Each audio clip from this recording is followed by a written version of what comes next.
Hey there, it's Delilah. Look into my eyes. You know what you see other than my really harshly blended freckles on my face? Don't pay attention to that. These are the eyes of a psychopath.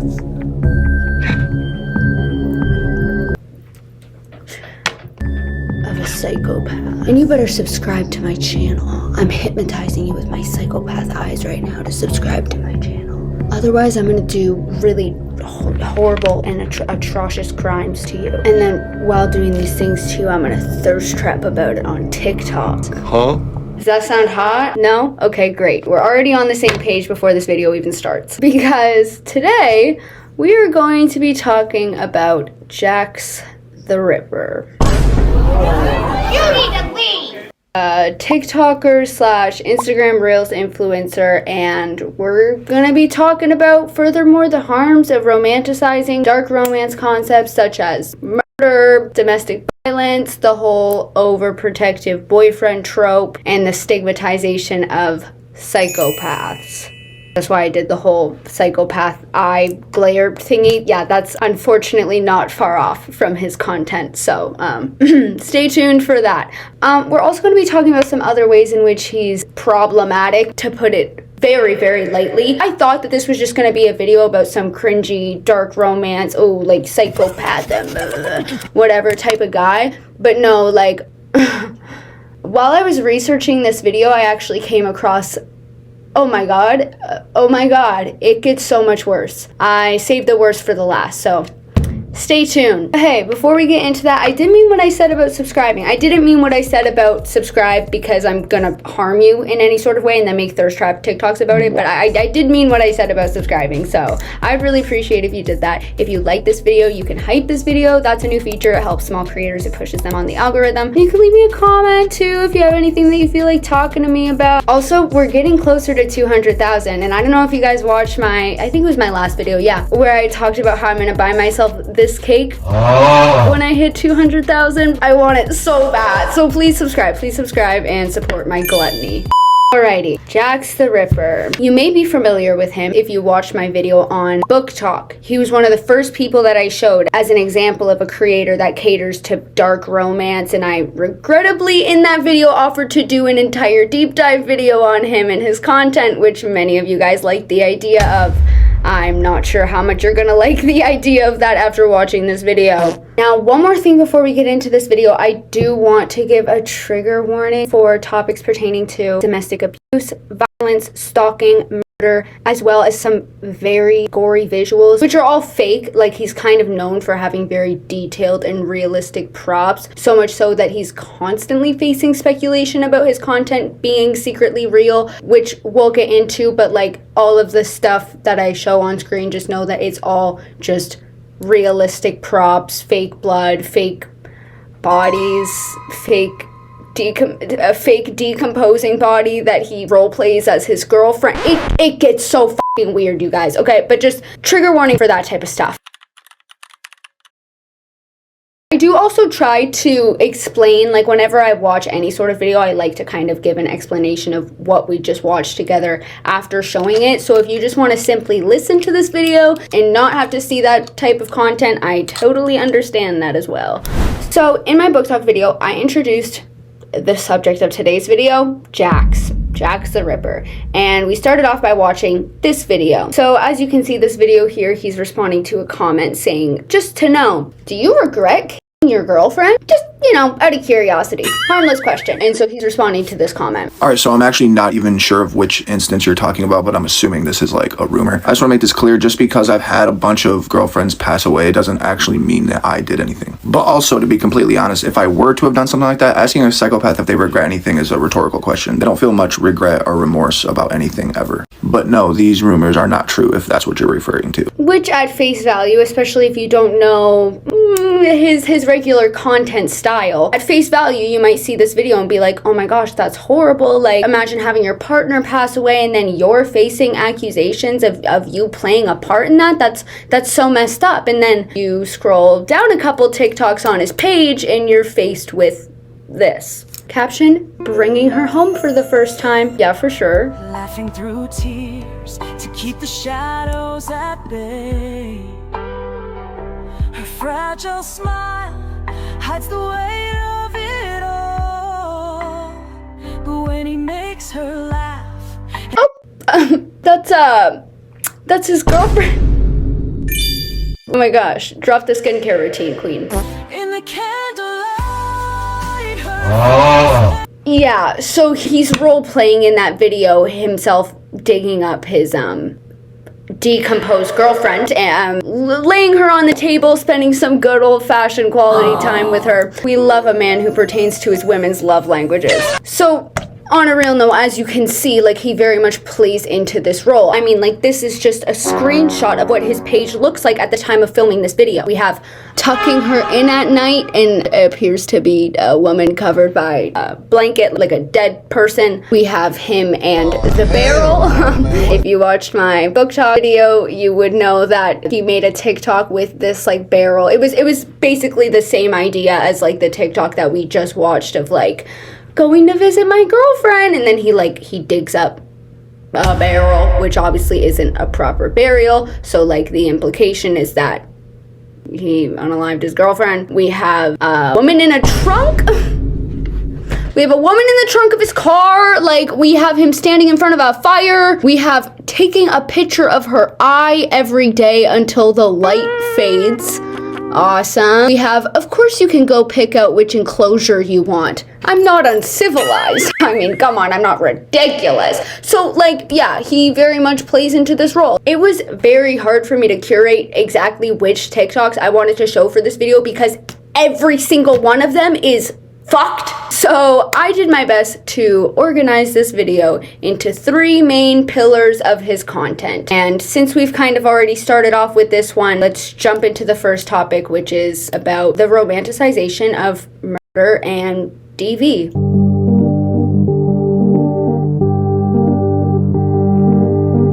So Jax's entire online success relies heavily on framing these harmful and violent concepts as romantic, protective, or desirable. He uses the hashtag book talk and dark romance in almost every single one of these videos, and he knows exactly what type of audience will sit back and cheer him on. When in actuality, when, you know, just the average person stumbles across his page and it's filled with videos of him pretending to dig up his girlfriend and videos of him literally role-playing DV, role-playing murder, role-playing, like, implications of, like, of rape, you know, and implications of, sleeping with people that aren't alive anymore, implications of really horrible stuff, guys. Like, you know, when the average person like you or I stumble across this page, it's like, what the fuck? And then you take a look at the comments and everyone's like, take my bra, take my panties, oh my god. We're gonna talk about that. But I'm gonna familiarize you guys with what I'm talking about first. You can thank me later. Okay, so caption, I've been hiding under her bed for the past 4 hours. Okay, for sure.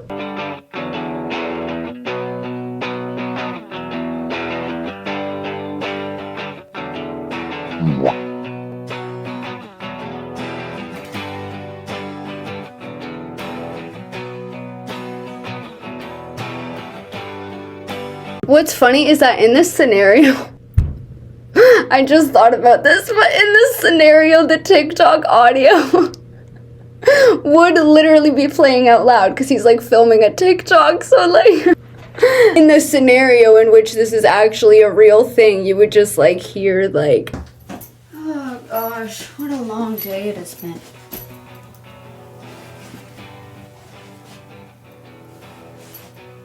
Is that coming from under my bed? Jax the Ripper from TikTok? Hey. What the fuck are you doing under my bed? I mean, I was trying to film a fucking TikTok, but you just kind of ruined that take. Get the fuck out of my house! Fine.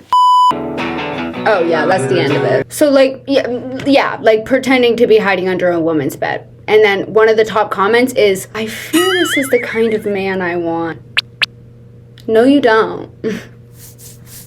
Yeah, you see, no, you don't. You want him because you're attracted to him. Actually, not even that. Even if an attractive man was hiding under your bed, like, in actuality, you would not be thrilled about that. Attractive or not attractive, you don't actually want this kind of man. Like, I need you to be for real with me. But specifically because you're attracted to him, you're saying this. So, like, all I'm saying is you would be a lot less thrilled if there was an ugly man hiding under your bed, okay? Yeah, so believe it or not, that was an example of a tame one. But now we're going to show where the lines get blurred between, like, oh, okay, like, maybe you could write that last one off as, like, oh, like, jokey, funny TikTok, I guess, to, like, some actually really alarming shit. So, yeah.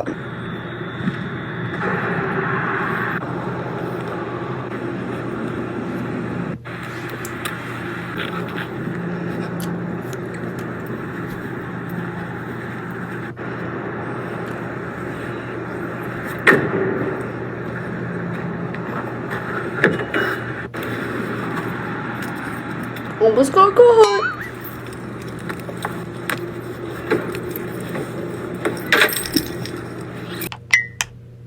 So like, yeah, like role playing, drugging and kidnapping a woman. Yeah, that's really alarming, you know. And I don't even say that that's alarming because I actually think this is real. Like he gets comments all day, every day of people being like, guys, I don't think this is a joke anymore. Like, it's first time being in a documentary, kind of nervous. You know, like, people actually taking it seriously. And, like, if it was real, it would be found out by now. He's had police visit his house because of his content before. He has 500,000 followers on TikTok and 800,000 on Instagram. He, like, surely would have been caught if any ounce of any of this was real. But just to further my point about, like, don't worry, guys, like, it is, none of this is real. Which, I won't say that it's weirder, because of course it's, like, I'm happy that it's not real, but it is alarming from the standpoint of, like, why are you doing this? Okay, anyways, but to further my point that it's not real, I have this TikTok to show you guys.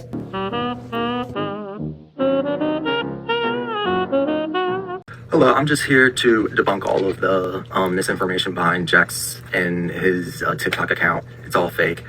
I know this for a fact because I took a class in forensic anthropology, and this book has pictures of real human remains ranging from homicides, suicides, burns, so I know what skeletons and corpses look like. It seems like he doesn't, though, because what he put in his statue art projects.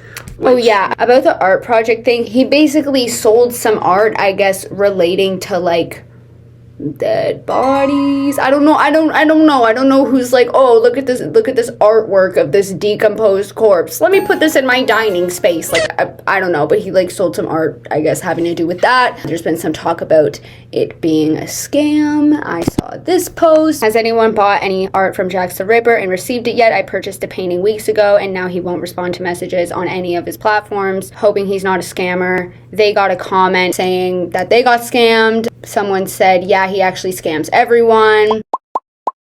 And that's the artwork thing, but let's keep watching. What he put in his statue art project, he tried to put it into two phases, thinking that it was one. He put it into the skeletonization phase and then the extreme decomposition phase, which makes no sense if a body was kept in the same spot in an area and killed at the same time. So for the skeletonization phase, in that picture of that body he had posted, you can see on the face that there's still a little bit of flesh, but there's no real remnants of maggots chewing through or laying eggs or the body bloating at all. Like, the face would be a little bloated. And then for the body part, he tried to put it into the extreme decomposition phase, which is actually the exact opposite of what he made it look like.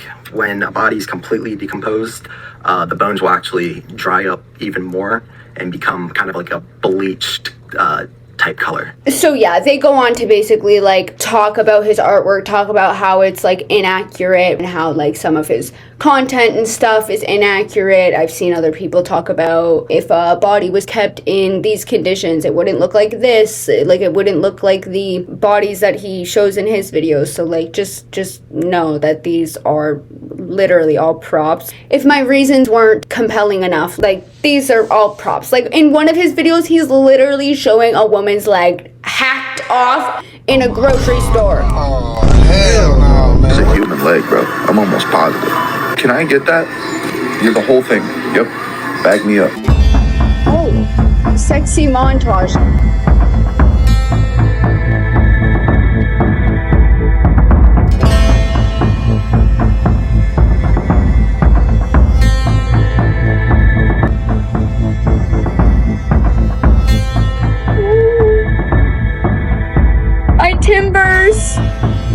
zooming in on his face like that. Alrighty, wrap it up, bro.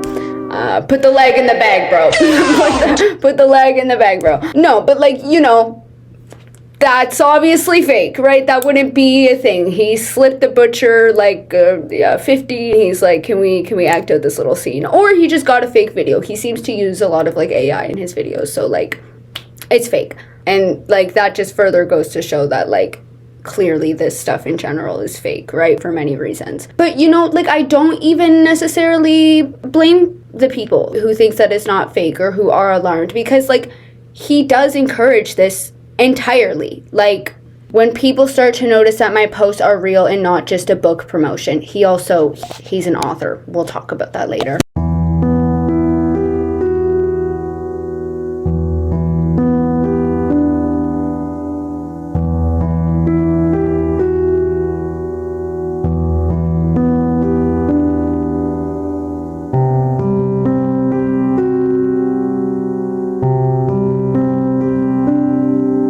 Okay, yeah, we get it. Put the leg in the bag, bro. But like, yeah, he fully encourages this, you know, like he alludes to it all the time. Every single time he gets a comment that's like, guys, I'm starting to think this isn't fake anymore. He'll like the comment, and you know, he really does play into that. And so when I say that it's alarming, when I say that TikTok, right, of him drugging and kidnapping that woman or digging up his girlfriend that he presumably killed or whatever, like I'm not saying that this stuff is alarming because I think that he actually did this stuff. I'm saying that because these are real crimes. They're commonly associated with sexual assault, trafficking, and domestic violence. He has plenty of videos on stalking, like eating the, you know what I mean, necro, you know what I mean? And like the whole thing that's alarming about that is like, what makes someone want to post this type of content? And like, I'm well aware that he's diagnosed as a psychopath, which you can't even get diagnosed as a fucking psychopath. I don't know why he always says that, but whatever. And like, we'll get into that later. But I mean, like, imagine getting online and role playing as if you're gonna rape someone or commit any other horrible crime. Not only would you be canceled immediately, but what does that say about you? Like, what does that say about you as a person? Why do you see this trope as appealing? Dark romance concepts are commonly seen as appealing to women. And, you know, as far as that goes, like, there's a number of reasons why that could be. It could be the thrill of it. It could be the portrayal of these things in media, the excitement of doing something wrong, the thrill of horror, the ambiance, maybe wanting a dominant partner. And I'm not saying that it's right or justified for these women to like romanticize these things, but like you commonly see, you know, usually women that are tuning into these dark romance concepts or like, you know, talking about wanting a partner like that or whatever. But like, what does that say about you, that you want to role play as the perpetrator? Like, you have to genuinely question a man like that. And like, he'll, in response to this stuff, he'll go on and be like, oh, I'm a psychopath, I have urges, and there's a war in my mind, and I'm calculated and dark and sexy. But like, no, like, actually, drop the romanticizing language. Genuinely, why are you comfortable portraying yourself as a perpetrator of violent crimes against women? And why the fuck is everybody eating it up and throwing their panties at him? Like, we'll get into that later, but like, let's watch some more first. Okay. What am I looking at? Okay, sorry. Caption, when your cheating girlfriend trusts you to use her for a mask mold. Oh, goody. Okay, let's watch. Lighten up, take me on your magic river. Tell me all your This is horrifying. This is the worst one yet. Why did you put her googly eye?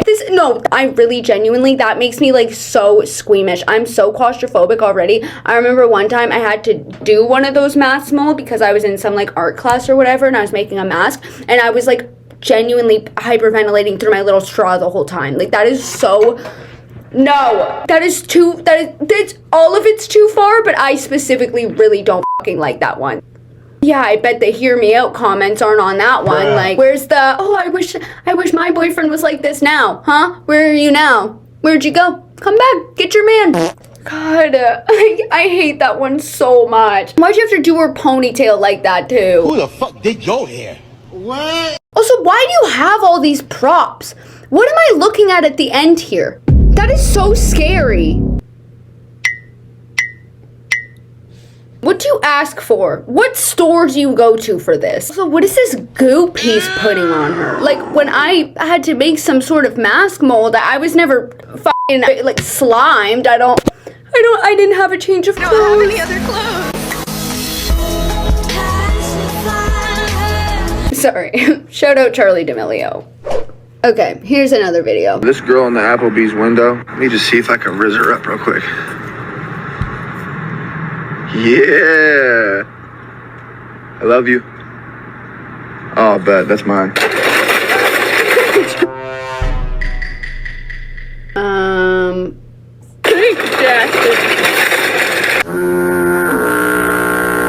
She's drinking covered in alcohol in a shopping cart. Okay.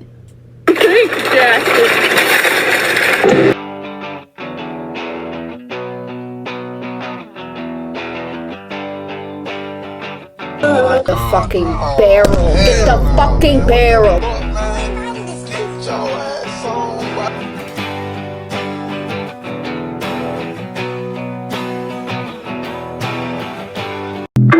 Why does she have a full head of hair as a girl? Who did her extensions? Damn, that shit stayed intact. Give me the number of the woman who did your K-tips. I need to know.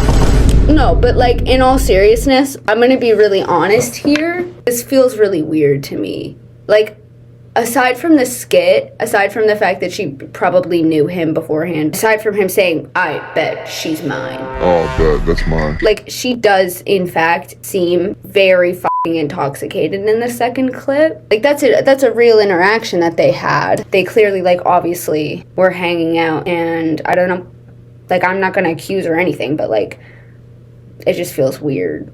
I don't know. It makes me feel icky. Anyways, so we also have this one. When you're on a date and she realizes you're a psychopath with no conscience whatsoever. Oh no! Debbie!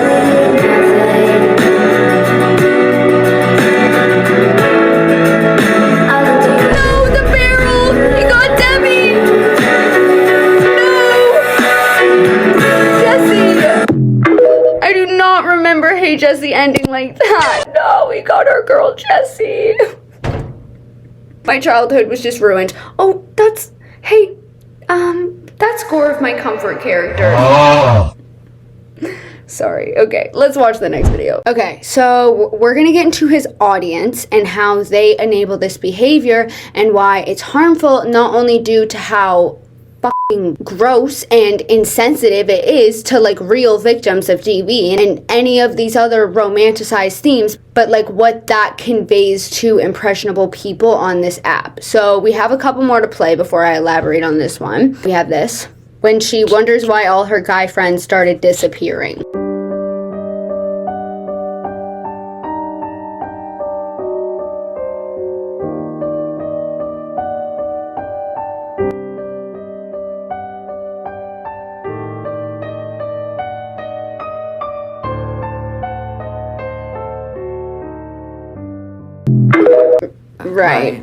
Right. And as you can see, like the whole overprotective boyfriend trope, it's corny. It's corny, it's harmful, nothing good comes from this, you know? Because like, what are you actually saying in this? Oh, you're killing all of her guy friends? Dream man. My dream date. Okay, so we also have this video. Look, I'm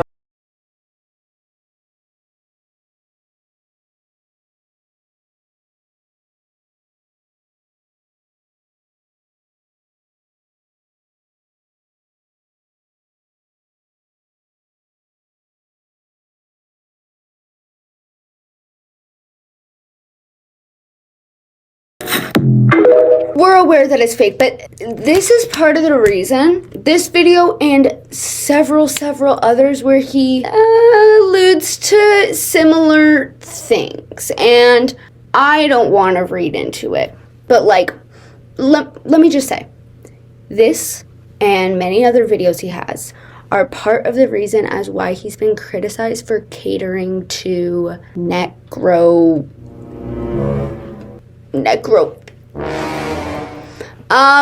And like, that's harsh criticism for sure, but I will say that compared to 99.9% of TikTok creators, he's definitely catering to it more than them, you know? And like, the harm with this that we'll get into further is like the normalization and the romanticization of these things. Like, I don't know if it's just me, but as a content creator, I wouldn't personally want to create a space where necro find a sense of belonging. I think that would be a wake-up call to me, that I need to do something different, you know? It's like, I'm not going to go as far as to say that it is, but like, I will make the argument that it's not. And it would create a safe space for people who are into like really twisted stuff. I don't know. Okay. So this next one that I'm going to show, this is a TikTok of him pretending to stalk a woman. I hate the ones where he actually engages in skits with like actual women. Those ones feel so weird to me.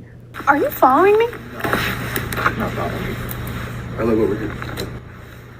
Okay, but we just went in a whole circle, so. I came out of Rubens. You were already walking. We made a left, then we made another left down the alley because I live through here. Literally not funny. Is that blood on your shoe? No. Why do you have blood on your shoe?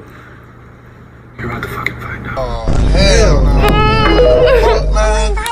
You're about to fucking find out. Oh my god, ew. Wait, I need to watch that again. I'm so sorry. Ew. Stop. Why do you have blood on your shoe? You're about to fucking find out. Oh, get out of here, cornball. But like, that's the thing, this is framed like a real video, I guess, sort of, like, especially the ones that are like skits with women, like it's framed from the woman's POV. Like, I mean, I wouldn't say the acting is the best, but you know, like, it's framed like it's real. So it's alarming to people because they're like, oh my gosh, is this real, whatever. But then even the people that don't know that it's real, I feel like their reaction might be similar to mine, of like, oh, okay. Like, are you trying to scare me? Are you trying to be sexy? I don't know if I feel either of those. I do feel something, and it's my dinner coming back up, you know? But no, the comments, all of the comments are like, teehee, you're coming home with me. I'd like to find out too. Find out that he's gonna kill you. I don't like, that's the implication. You're about to fucking find out why I have blood on my shoe. So what, you want this guy to kill you? Okay. What's your oh, death. Yeah, you know, the standard, hair pulling, choking, death. When my boyfriend stalks me and then kills me. That's what I'm into. Someone just commented this photo. It's one of the top comments. And somebody comments, thank God I came back to read the comments. I thought I had mental issues, and then I realized I'm normal. And that's the thing, is that it does make you feel normal when you look in these, well, it doesn't make me feel normal, but like, the comment section is a place where it is normalized to be attracted to that. Like, he truly is being cheered on by these women who like these dark romance themes. And I explained, you know, like, why someone might be into this kind of stuff in concept, but in actuality, if you've suffered from abuse or DV, it is really, really fucking hard to see so many women and girls contribute to romanticizing these things, because again, you have to ask yourself, what does it say about him as the man who is happy to roleplay as the perpetrator? And like, many women who have been victimized by abuse, by DV, stuff like that, they have run into men just like him, whose perception is skewed by this stuff and genuinely like thinks that the whole overprotective boyfriend trope is like desirable and like wanted by women. So not only does his content excuse these abusive. It like romanticizes these abusive behaviors, but it encourages actual abusers to continue to live in this fantasy land where they normalize their own abuse and think that it's a desirable quality. Like, these book talk concepts are cool on paper and all, I guess. Maybe we leave them that way. Or hell, there's even tasteful ways to engage in horror concepts and in creepy things, but literally role-playing DV, stalking, murder, rape, like, that's not it. That's not how you engage in something creepy in like a tasteful way. And like, it normalizes a space where actual real fucked up people feel a sense of community. And like, to further on that point, let's take a look at this TikTok. Okay, so like a couple weeks ago, I found Jax the Ripper on here, right? And he is a book author that posts videos that like, think like Joe Goldberg, right? If you know what I'm talking about. So he posts extremely graphic videos. He kind of alludes in the comments like, are these jokes? Are these for book talk, or is this real, right? Because basically in all of the videos, he's like essentially putting it into your brain that he's committing crimes and he's getting rid of people. So like, she goes on, she basically is a fan of Jax's. She like likes his content or whatever. But like, it's crazy that like even a fan of his can acknowledge like he's literally trying to portray himself as an actual criminal. You know what I mean? Like, even someone who enjoys his content can acknowledge that. Anyway, that's all fine and good. I enjoy his content, but there is someone in his comments. Do you guys ever, if you follow Jax the Ripper, look at the comments. There is somebody in his comments that's like, hey, I'm one of you. I know what you, he keeps saying, I know what you are. I'm like that too. And that's exactly my point, right? It's normalizing a space for actual deranged, not okay people. It's normalizing a space for them. And then also when they read all the comments of people like hyping them up, somebody like this would literally feel a sense of community and belonging from this. And that's not good. He keeps saying, I know what you are. I'm like that too. And I'm trying to find more people that enjoy our hobbies. I know what you are. And this is not a joke. I'm that too. He keeps saying things like this in the comments. Jax the Ripper, like, I enjoy. This other guy is the one that's scaring the hell out of me. Who's that guy? He's got like a dinosaur for his profile picture. He's got a messed up name. The page has like no real content. What are you doing? Jax the Ripper has made a whole page out of this content. I believe he was clinically diagnosed as a psychopath. You can't be clinically diagnosed as a psychopath. And he does talk about that in some of his older videos. If you go all the way back on his page, you see where he was trying different things. And I guess it was flopping. And then like this kind of took off. So he stuck with this. It started going really dark, and he has the tarp room and the whole thing and the box with the teeth in it and just all the stuff, the fake body. And good for him. But the guy in the comments is the guy that is freaking me out. Check the comments on Jax the Ripper's videos. This guy is trying to like reach out to him and be like, hey, we're the same. Right. So like, and like I said, with the whole thing, if my content in any way was providing an actual space for genuine abusers or people with these twisted fantasies, if my content gave those people a sense of belonging and community, and not to mention all the girls cheering him on, which further enables these actual twisted fucking people, that would be a message to me that I need to do something different. And like, that can even be doing something as small as like disclaiming that these videos are fake and therefore a book promotion. Like, he can literally just make the smallest disclaimer and it wouldn't even affect his content or views or anything. But I mean, I guess he would have to then give up his persona where he eggs people on. Like, oh, is this real? Is this fake? I don't know. And clearly he doesn't want to give that up, which is even more f***ed up to me. Like, what makes you happy to paint yourself as a perpetrator to these violent crimes against women? Even when you clearly see the negative repercussions of that and the fact that it's enabling and providing community for abusers and people that engage or like the concept of stuff much more heavy than abuse, stuff like... And... Like, I'm not talking about the girls that romanticize it.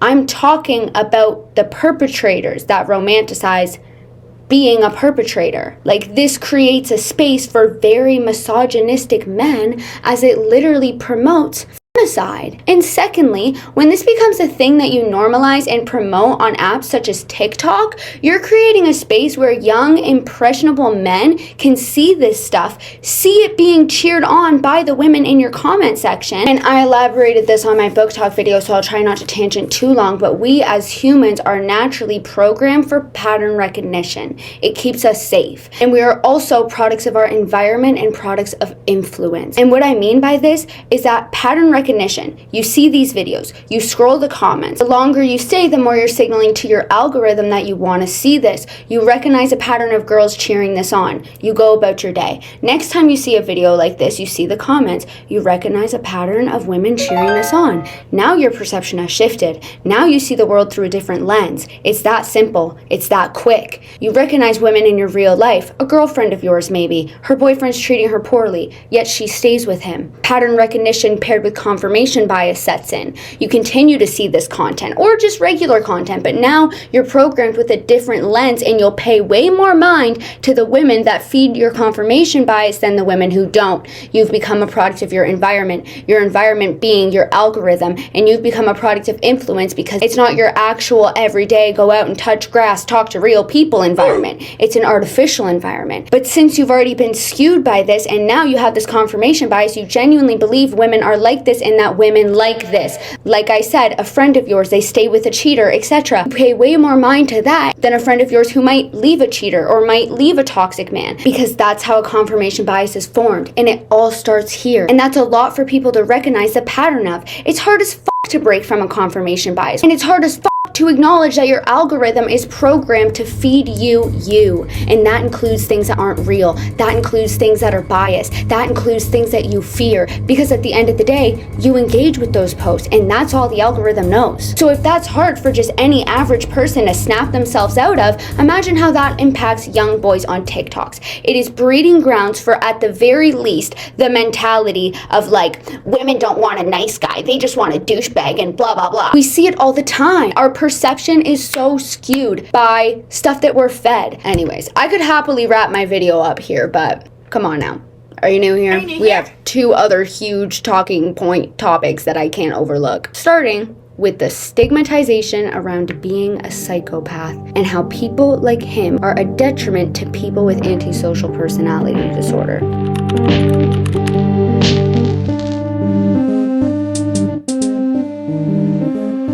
So, Jax the Ripper, as you've probably noticed in some of these videos, uses the word psychopath quite often. He claims that he was diagnosed as a psychopath, which is ironic because that's not even something that you can be diagnosed as. Like, what people are referring to when they say that someone's a psychopath or that someone's a sociopath, they're referring to someone with antisocial personality disorder. Antisocial personality disorder is a mental health condition that causes harmful behaviors without remorse. A person might show disrespect towards others and be manipulative, aggressive, or reckless. Symptoms may include physical aggression, hostility, or violence towards others, reckless or impulsive behavior, breaking the law or disregarding rules and social norms, feeling angry, more powerful, or better than others, using wit, flattery, and charm to manipulate, lie, or deceive others for personal gain or enjoyment, not taking responsibility for actions or behaviors, not showing remorse, regret, or concern for behaviors. While they can feel emotions, their effective range is typically restricted to anger, boredom, arrogance, and intense negative emotions like rage. So let's just keep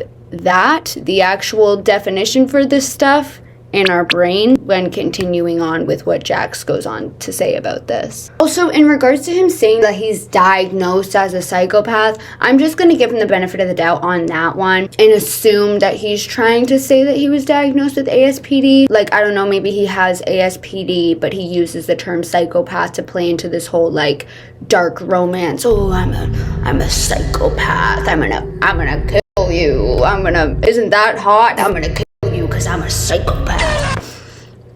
That whole persona. Like, I like to believe that he's not just entirely lying about being a psychopath, and then not only lying, but he just knows so little about what he's lying about that he claims that he was diagnosed as something that you can't be diagnosed as. I like to believe that he's just calling it a psychopath because a lot more people know about that term and because he's trying to play into his like dark romance thing. Anyways, so when it comes to the harm of this and the stigma of this, like as I showed earlier, like he presents himself in these perpetrator roles while also talking about being a psychopath. Like, you know, he posts TikToks being like, POV, a psychopath brings you home, and then it's like a bunch of murderous stuff.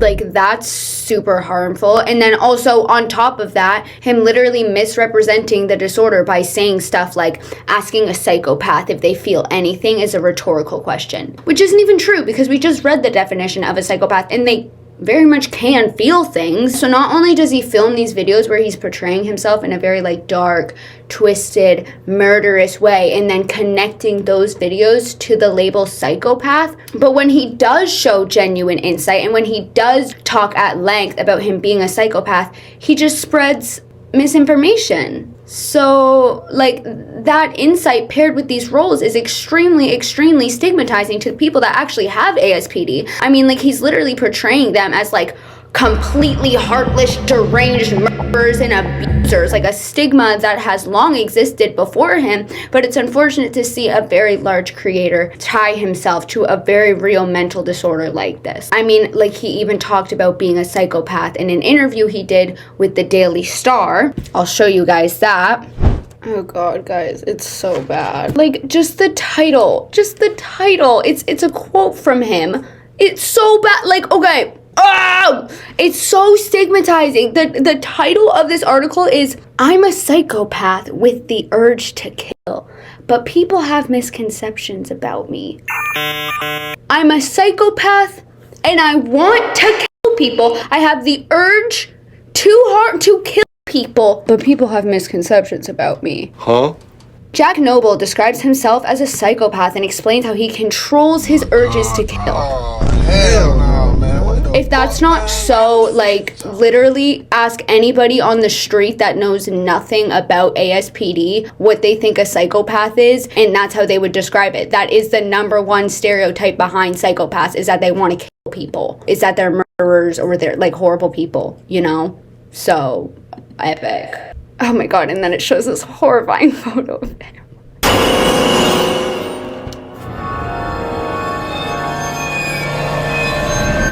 Twinning. If you hear a fart, run. I'm sorry, the photo is scary. It is, I'm sorry. Okay. A self-proclaimed psychopath. Even the article kind of clocked him. Even the article was like, this fucking guy claims that he's a psychopath. Okay. and okay, I will be honest, I'm not going to speak on whether or not I think he actually is. I mean, like, I don't like to personally speculate. I'll share other people's speculations to bring light to that and to have this conversation, but I won't actually say whether or not he is. I'm not a psychiatrist, so, you know. A self-proclaimed psychopath says that he has learned to fight the urge to kill by writing out his disturbing fantasies rather than acting them out in real life. Oh, that's what his books are about. So his books are just, oh, okay, awesome. Jack Noble, 28, bro, pushing 30 doing this. That's great. Pushing 30 doing this. But what the hell, boy?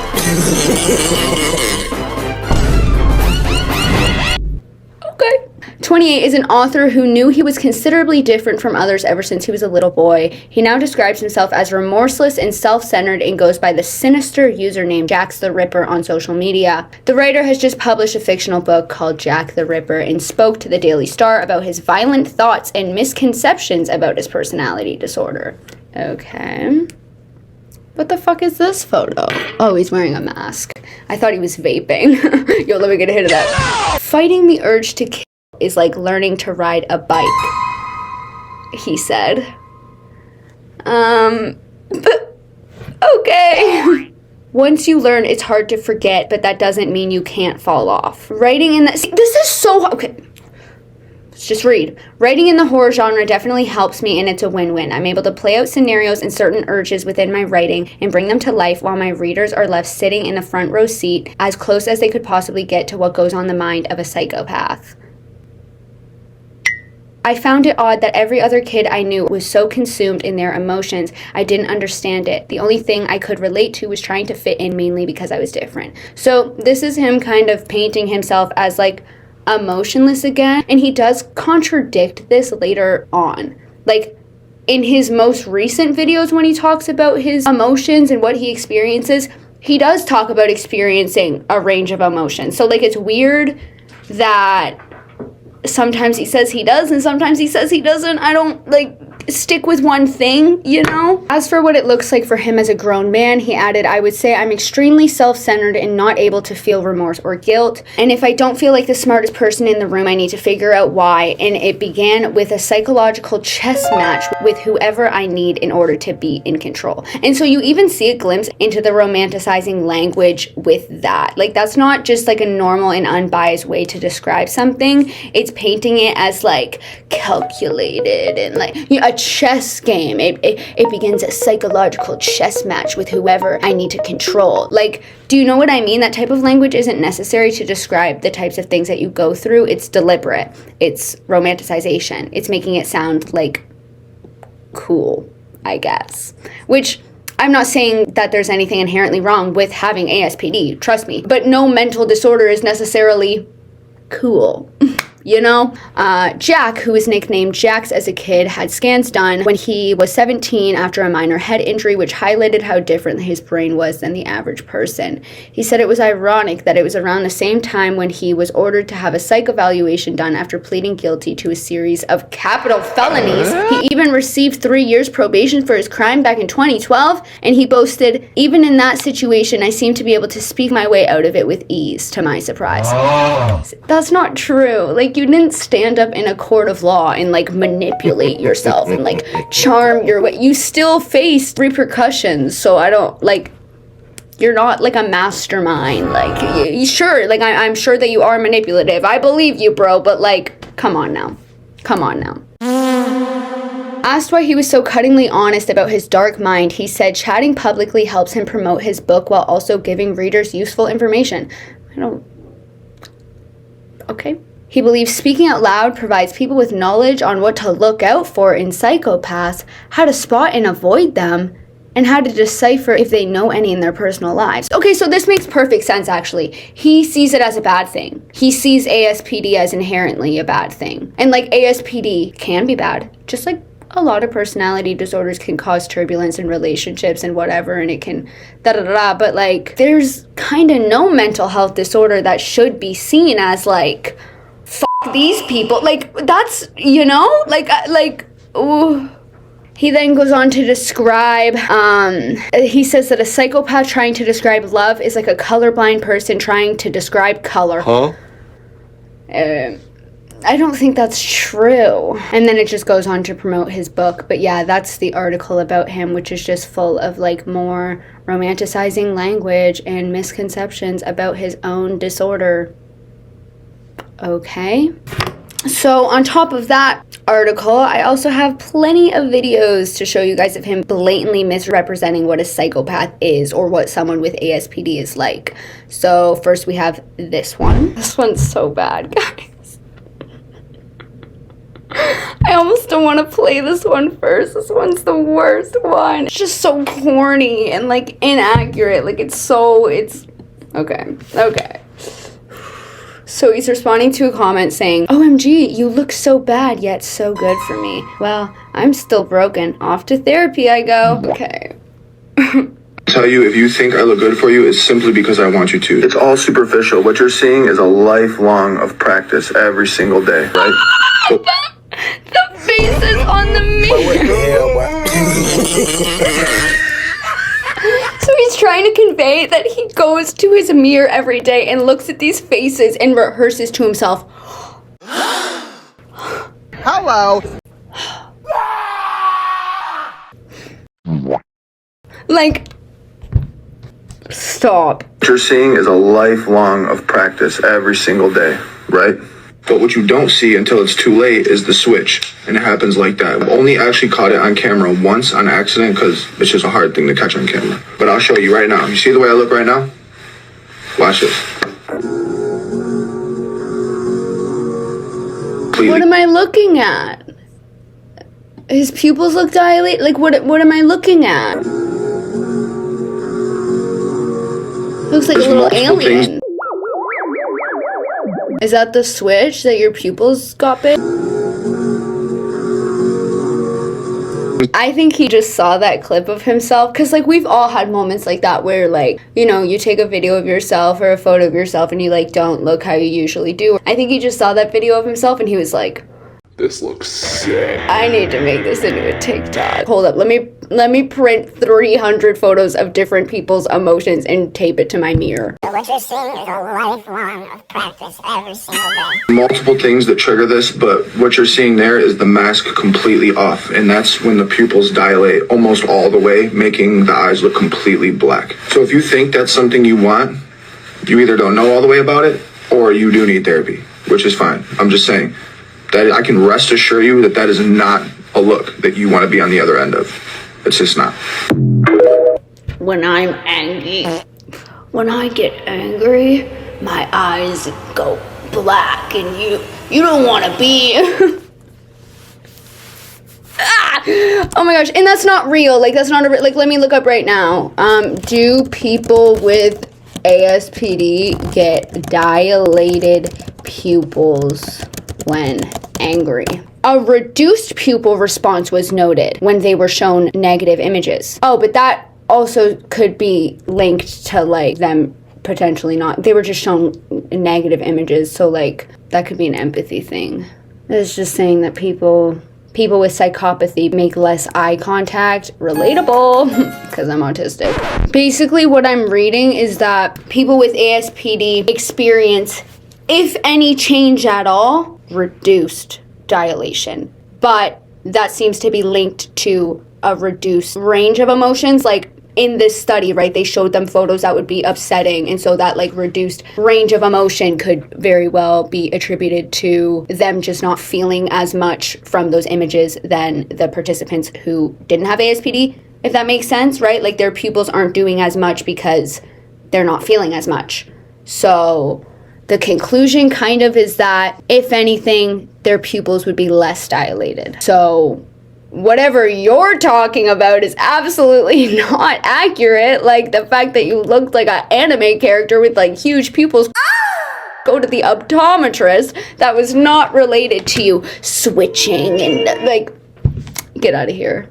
Also, I just want to say about that video and about every video that we've watched so far of him claiming that he like doesn't feel emotions and he has to practice his emotions in the mirror, and asking a psychopath if they feel anything is a rhetorical question. For someone who claims that they're so emotionless, you seem to get your feelings hurt quite easily, and you'll just block anyone who questions the legitimacy of your mental health condition or overall just any common day hater. Like in this lady's TikTok that we watched, her comment section was filled with people just like speaking their mind about Jax in general, and it was actually more of like an accurate look into like the public perception of Jax more than we ever get to see from his account, because as it turns out, he deletes negative comments and blocks hella people. So like it was really interesting to see a comment section filled with people that were able to actually speak their mind about him without the comments just being deleted. Like, let me read you some of the comments from her video. This comment says, "Got blocked for doing what I do best, analyzing behavior. Turns out he wasn't a psychopath, just fragile." And then the creator responded and said, "Oh, this is funny. He blocked you? It seems out of persona for him."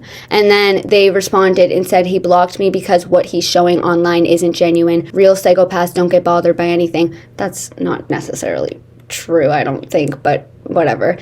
Real psychopaths don't get bothered by anything, and this guy clearly did. I've studied psychopathy for years, and it was obvious he didn't fit the mold. He just didn't want anyone else catching on to that too. At the end of the day, I think he's a brilliant marketer. Okay? Anyways, this person said, "He stole my freaking TikTok account that had 42,000 followers." And the creator responded, huh? How? She said, "He told me that he would buy it, so I agreed. He pretended to send me money, so I gave him my info. Next thing you know, I don't have the money."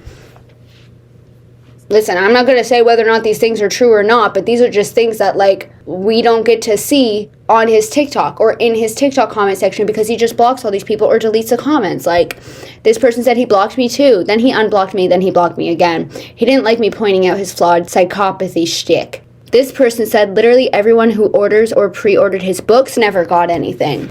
And that's crazy because we were reading earlier people accusing him of scamming them due to like the artwork thing, and now this person's saying she never got her book, and then the creator said, oh really, yikes. And then another person responded and said, or his art, I don't think a single one of us got it. Someone else responded and said he's done this with merch too. People have bought merch or he's promised it, art, etc., and then people haven't ever received it. That's so, like, come on. There's a big handful of people that are, like, claiming that you are being scammy, being dodgy, being whatever. Like, that's a lot of accusations about that, and you just respond by blocking people and deleting comments. That's alarming. And then a different person just said, unpopular opinion, but I don't like him. I say that because he blocked me. So he seems to just like block hella people and delete hella comments. For someone that claims that he like doesn't feel any emotions and like he has to practice his emotions, and asking a psychopath if they feel anything is a rhetorical question, etc., etc. He seems to be quite bothered by all this stuff. So, and that's not me trying to claim whether or not he's a psychopath. Like I said, people with ASPD can experience almost a full range of emotions, but he claims that he doesn't. He claims that he doesn't feel any emotions, right? So it's just like hypocritical. I don't know. Speaking of his emotions, we have another video of him elaborating about his emotions, what he feels, etc., where he just like blatantly contradicts himself. So in this video, he's responding to a comment saying, what sort of emotions do you tend to mimic rather than truly feeling them? Honestly, I fake almost every emotion. So there he is claiming again that he doesn't feel emotions, which doesn't align with ASPD. It's not a thing like people think. Like, it's not a Patrick Bateman thing where I gotta go in the mirror. It's not a Patrick Bateman thing where I gotta go in the mirror. It's not a Patrick Bateman thing where you have to go in the mirror. What about, okay, for sure. Like, it's not a Patrick Bateman thing where I gotta go in the mirror. What I will do sometimes, actually, that's not true. I do actually, like, if I know I'm about to meet someone, I'm about to make a impression, I will kind of, like, rehearse. Okay, so, like, just contradicting himself in real time. He's like, I don't go in the mirror. Actually, I do. What emotion do I mimic the most? Calm. Because sometimes I'll be absolutely boiling.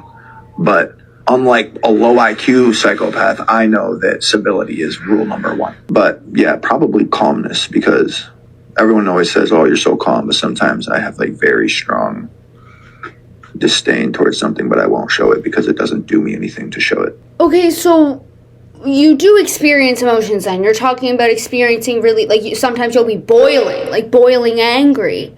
So you've contradicted yourself 3 times in this video, and also in this video you contradicted everything that you previously said about your range of emotions. And that does align with ASPD, the fact that like he feels strong anger, you know, or he's capable of feeling emotions. That aligns with ASPD. But everything else he said about it, about not being able to feel any emotions at all, that doesn't really align with what we know about ASPD. So it's weird because now it's like, okay, so what's the truth? I don't understand. Okay, now we have some more super stigmatizing shit where he ties him being a psychopath to this fucking murderer persona again. Dating a psychopath sounds fun until every male in your life starts to vanish. He loves to do the little pouty lips, I've noticed, when he's trying to be sexy.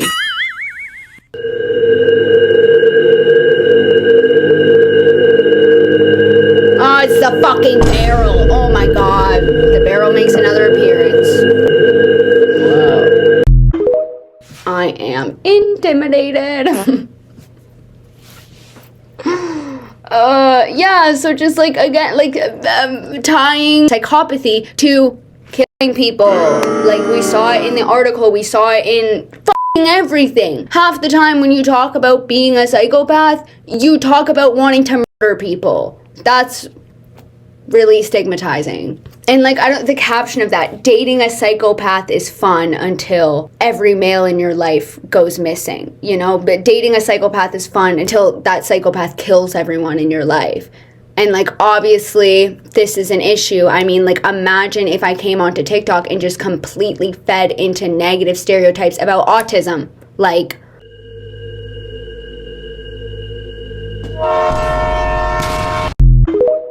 that wouldn't be okay, you know? Anyways, so we have this one now. Go from saying I love you to I hate you without moving your face. Psychopath edition. It's a trend that I've seen a lot of people do. Let's see how it's different for a psychopath. Maybe his pupils will turn into the size of the moon again.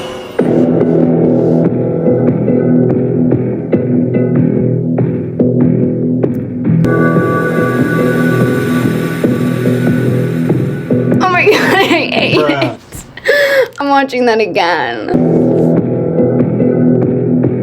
I don't think the first look is giving I love you very much. Is this supposed to be I love you? That's your I love you face?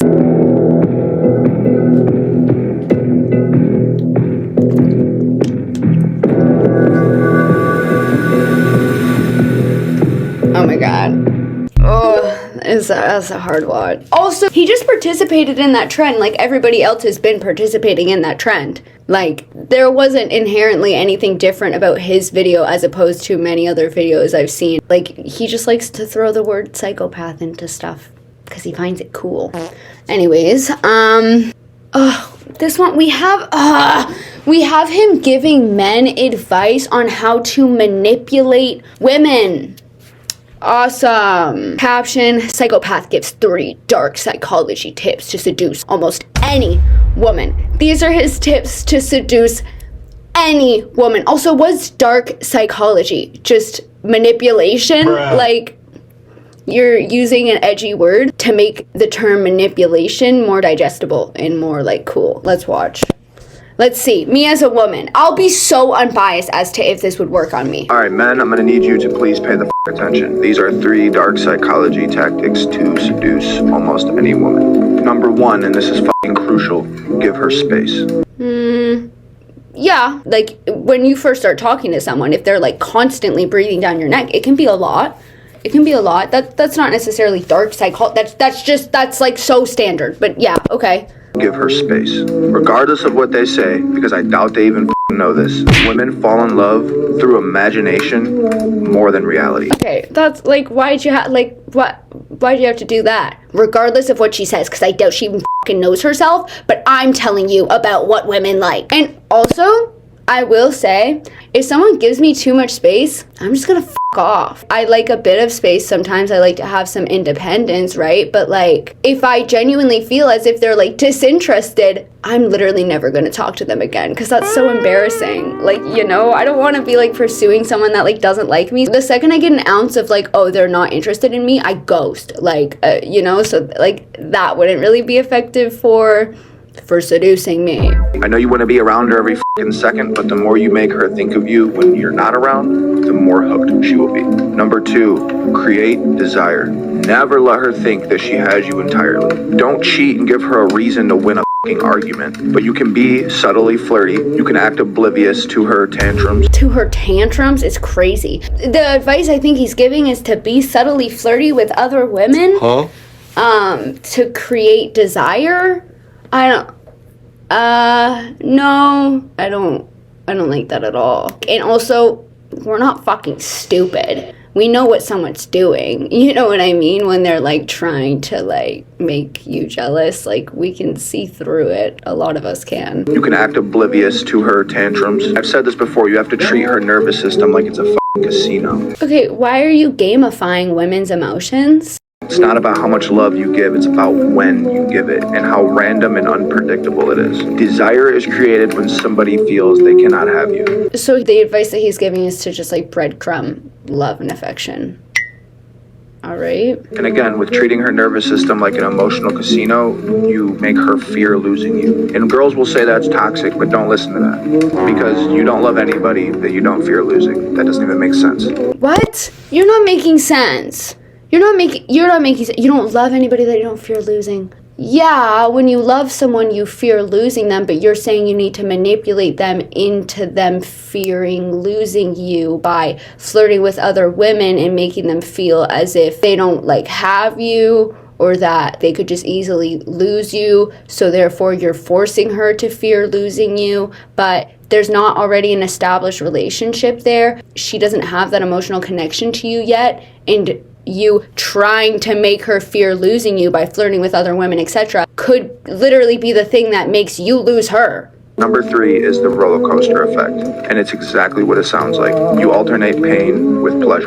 Give her validation, compliment her, treat her to things, make her feel like she's the queen of the universe. Then when she does one thing you don't agree with, that you already expressed, you have to express your boundaries. So if you've done that and she doesn't abide by it, then and only then do you cut those feelings off totally. And here's the kicker. You reintroduce those feelings once she is obedient. Once she starts to get the hang of things, you reintroduce those feelings. No, go back to role-playing DV, bro. Like, this is not your content style. I don't think you're cut out for this. That's fucking crazy. When she does something that you don't like, completely turn off your emotions entirely. Don't give her any more love. Don't give her any more this. Don't give her any more that. That's how you'll teach her how to be obedient. Bro? Once she starts to get the hang of things, you reintroduce those feelings. You could follow me for more dark manipulation tactics. I don't think I will. Oh yeah, okay, so he just acknowledges right there that they are manipulation tactics. You can follow me for more dark manipulation tactics. Okay, well at least he's upfront about that.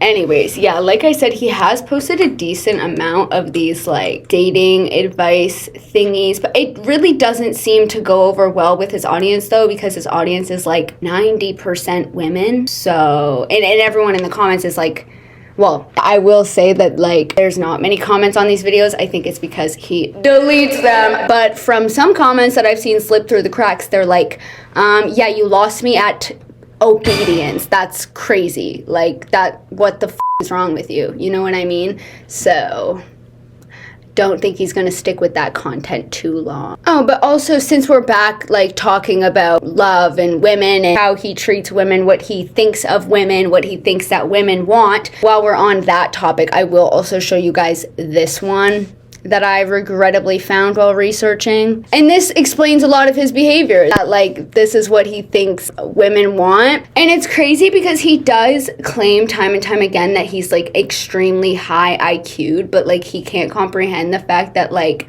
the reason why his perception, we talked about confirmation bias, the reason why his perception of women is the way that it is because he caters to women on Book Talk. So therefore he attracts a large audience of people that are into dark romance and are into Book Talk. But this is not the overall like theme of just women in general. It's relatively niche. You think that someone with such a high IQ would be able to recognize that like maybe not all women are the same. And definitely maybe not all women would be into this. Let's watch it. So up here, he's watching some scene from like a horror movie.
He is being confirmation biased by his fucking comments. He is literally deluded.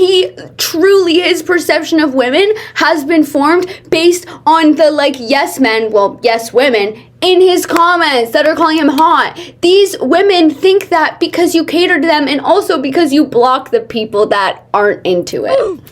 That's crazy that his perception of women is literally just the women in his comment section. Wow. Wow, that makes sense. That makes so much sense. Oh my God, Jax, that makes so much sense. And not to mention the fact, like the thing that I said earlier about like impressionable boys and how easy it is to form a confirmation bias and how we are products of our environment. And now you're encouraging these guys that see this to form a confirmation bias based off of your comments. Wild.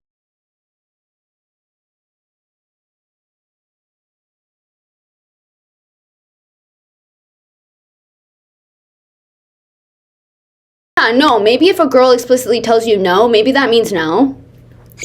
Yeah, maybe that means no. And maybe you shouldn't preach that to your audience. If a girl explicitly tells you I'm not into that, respect that? What the actual fuck is wrong with you? Yeah, fuck you, dude. That's disgusting. Wow. Okay. Holy shit. That's disgusting. Ignore her safe word, and also she tells you that she doesn't want to do that. Ignore that too, because she probably just doesn't know how fucking hot she's gonna find it. She probably just doesn't even know yet, so ignore that. You're fucked, dude. Anyways, we're gonna pivot now to something a bit more funny. I'm glad I need this pivot because that actually really fucking grossed me out. Okay.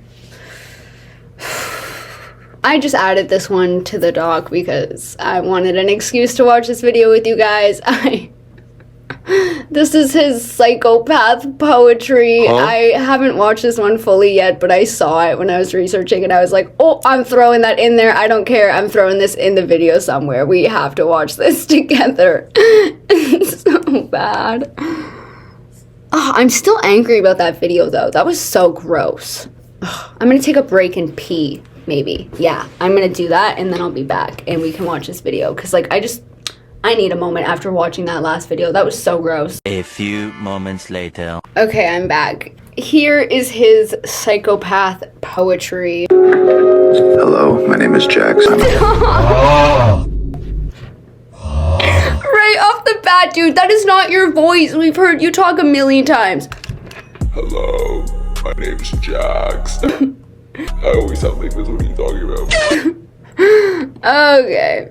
Hello, my name is Jax. I'm a writer and a psychopath, and this is episode 1 of Psycho Poetry. I told the mirror I loved it. It cracked, not from fear, but from laughter. I told the mirror I loved it. It cracked, not from fear, but from laughter. Huh? Is that just a self-own? What the hell? My mirror cracked because it laughed at me so hard, guys. Your heartbeat hums a song I almost remember. It slows when I smile and stops when I mean it. What? Your heartbeat hums a song I almost remember. It slows when I smile and stops when I mean it. And stops when I mean it.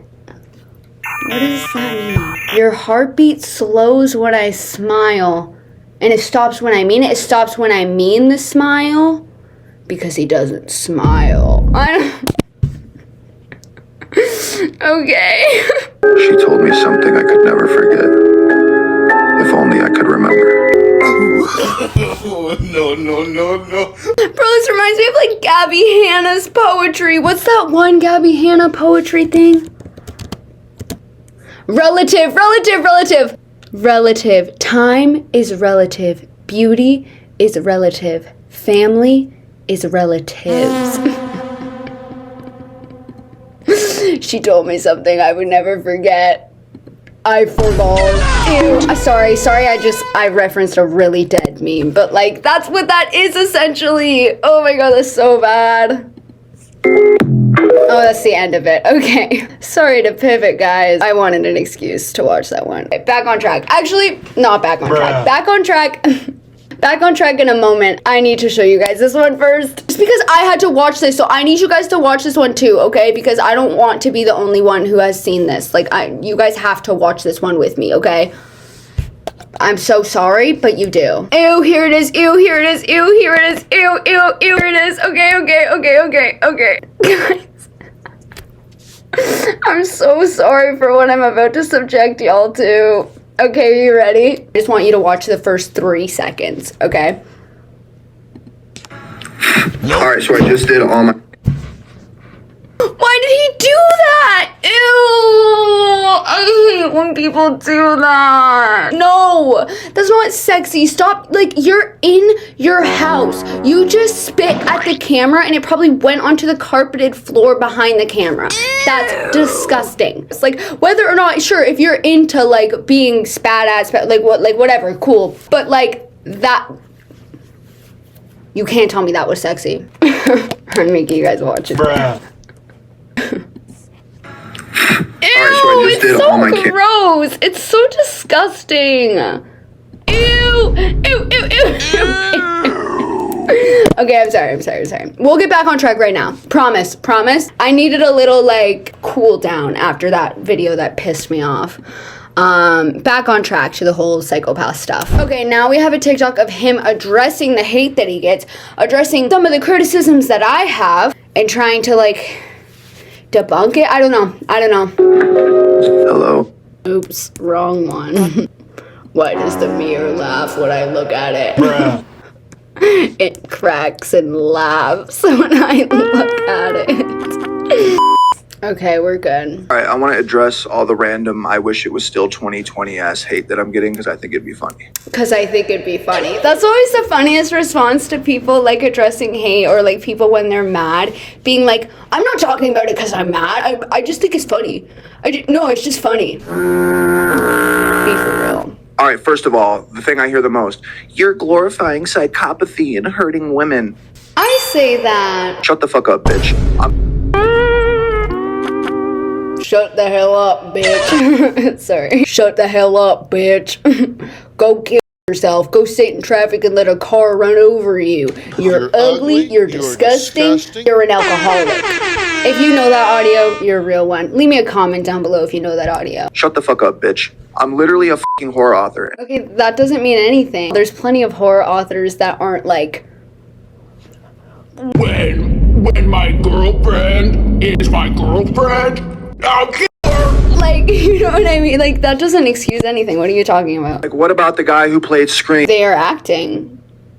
They're, like, that's fictional. They're not on TikTok portraying themselves as actually doing these things. There's a huge difference. Like, what about the guy who played Scream, or this guy, or this guy, or this guy? Are you gonna go fucking ban every person who's ever portrayed a villain in cinema? And if not, then why the f*** are you hating on me? Well, that's the thing, is that they're portraying a villain, they're acting, and it's very clear that it's acting, and it's very clear that it's fictional. And even though you, at the end of the day, when you're backed into a corner, you're like, it's fiction, it's because I'm a horror author, it's all just playing a character. That still doesn't take away the fact that you act like it's real. And also, in these movies, these characters, Scream, whoever like the villain is, they also aren't perceived as good. Like, the whole point of a movie where there's a protagonist and then there's an antagonist, we're supposed to, generally as viewers, not like the villain. We're supposed to be on the side of the protagonist. We're supposed to root for the main characters. That's the intention of those movies, is that we're supposed to not like the villain. And so when you portray yourself as a villain, why are you confused when people don't like you? Doesn't that mean that you're portraying your role well, if anything? Listen, the whole thing is that I am actually a psychopath, and all my shit could be looked at either way. Like, if you don't know what performance art is, if it is that, just say that. And here's the thing, you guys aren't even hating on me properly. Like, I'm way worse than you're even giving me credit for. I mean, like, in my movies, if they let me kill animals to make the movie better, I'm gonna literally do that. If they say... Okay, that's insane. So here's the thing. I don't like you because you said that. Do I not have valid reason to not like you? Because you're mad at the people that don't like you, you're mad at the people that give you hate, but then simultaneously you're like, I want to kill an animal and I happily would. So I don't understand the point of your video. this isn't an own, you know? If they say, hey, you can kill this person legally instead of using CGI or prosthetic effects, I'm literally gonna fucking do that. And I'm not even joking. Okay. Yeah, I'm convinced. I dislike you even more now. Like, what's the point of your video? That's fucked. Awesome. When I say I actually care more about cinema and literature than I do human life, I literally mean that. And I hate to say this to you, but that's what it's gonna take. And the biggest irony is that would still hurt less people than the propaganda they put in these movies. And it's even more ironic. What are you talking about? You literally killing people or animals would hurt less people than the propaganda that they put in these movies. Huh? Don't you put the same propaganda in your f***ing TikTok? To talk about propaganda is crazy. What do you mean? He's a bad person. Like, dude, give me the credit I deserve. I'm way worse than what you guys are fucking describing. I'm not joking either. This is the problem with cinema. If you're watching me, I don't have to accommodate to how you feel. It doesn't work that way. You're a guest in my fucking house. It works the other way. If you don't like what I'm saying, you don't watch me. Okay, if you don't like what the comments are saying, don't engage with them. If you don't like what I have to say in my video here today, don't watch it. I hope you practice what you preach. This whole, like, I'm gonna pander to every audience and play on these empathy tokens, and no, I don't give a what you think. I don't even care if you live or not, so why would I give a what you think? You're kind of making a whole video about what they think, though. I think you give a little bit of a fuck. And one more thing, if you're not a horror fan, I don't give a what you think. But if you are a horror fan, you're not allowed to hate on me. It doesn't even make sense. Think of something. What? I thought you didn't care about the hate. I thought you didn't care about the hate. And then you're like, anybody who claims to be a horror fan, though, you're not allowed to hate on me. Whether I blur the line of fiction and reality and I should, oh, what about the victims of violence? I don't give a fuck about the victims of violence. That's not my job. I'm not a fucking detective. I'm trying to burn Hollywood to the fucking ground. Okay, cool. Yeah, that's enough of that video. So, like, that just goes to show furthermore, like, he couldn't care less about this stuff, you know what I mean? Which isn't surprising, but yeah, like, yeah. Just confirming shit that, like, I already believed to be true, you know? Like, I had hunches about certain stuff that, like, he doesn't actually, like, making this content, I don't think he cares about, you know, like, how this impacts victims of violence. He's literally saying here, like, he does not give a fuck, so. I don't give a fuck about the victim of violence. Yeah, okay. We just have one more video to watch about him being a psychopath and about him stigmatizing it. This is a video that a lot of people reference whenever there is people saying, like, he's not a psychopath. This is a video that a lot of people that defend him bring up because he's showing his brain scans to prove that he is a psychopath. So let's watch it. So obviously I've had like a bunch of tests done and shit. So this is just like emotional activity. It's like the average adult male versus mine. That's above the eyes. This is from the top, and this is facing the front, to where my eyes would be like right here or whatever. Which again is in the prefrontal cortex. That's why people say that psychopaths like have dead eyes. I do want to say one thing. You can't diagnose someone as a psychopath based solely on their brain scans. There's too much variability between people, and also other mental health conditions or other conditions in general can mimic what these brain scans would show. So you can't diagnose someone based off of that, you know what I mean? And I'm not here to claim, like, whether or not he's a psychopath again, like I said. But, like, that doesn't necessarily prove anything either which way. Okay, and that's all that I have for this section of the video. Can you believe that the video is not over yet and we have a whole other section that I'm absolutely dreading fucking talking about? It gets so, oh, it gets so bad, guys. Like, and I was gonna end my video after this too, but then I found some horrendous shit while I was researching, and I was like, okay, well, I literally have to talk about this next thing that we're gonna talk about. Like, I just couldn't ignore it, you know? But anyways, if I haven't made it clear, most of the things that he preaches to other people about psychopathy are just echoing harmful stigmas around ASPD in an attempt to make himself look cool and edgy and dangerous. His videos either completely don't relate to being psychopath, so that, like, contributes to the stigma more, you know, of being like, oh, my eyes turn gray, so I'm a psychopath. Like, that has nothing to do with fucking anything, to be honest. Or when he's not just making completely random videos and acting like it has something to do with psychopathy, he's talking about stuff that actually has to do with him being a psychopath, like him talking about his range of emotions, but then they're completely contradictory to the diagnostic criteria for ASPD. So he'll talk at length about him being a psychopath, but it further stigmatizes it because it doesn't even accurately reflect what it means to be a psychopath. And like, I'm not going to say whether or not he is. That's between him and his psychiatrist. But what I will say is that if he is a psychopath, if he does have ASPD, then he should be well aware of his inaccuracies and his contributions to these stigmatizations. So he's either unaware of what ASPD is and what it means and what it looks like, and he's faking it, or he is just blatantly aware that he's contributing to the stereotypes of an already heavily stigmatized community. And that's my takeaway on that. I'm not even going to restate the stuff that he said about ignoring women, saying no, not having a safe word, about how he would like just happily kill people or animals, or how he has to fight off his urges to kill people. I don't even like... We're not even going to get into that again. But yeah, that's my takeaway on how he contributes to the stigmatization of psychopathy and of ASPD. Of course my heater turns on the second I go to record. My lights turned green and evil again. Okay, fuck you then. Whatever. Okay, we're on to my last topic. This next part was never supposed to be in this video.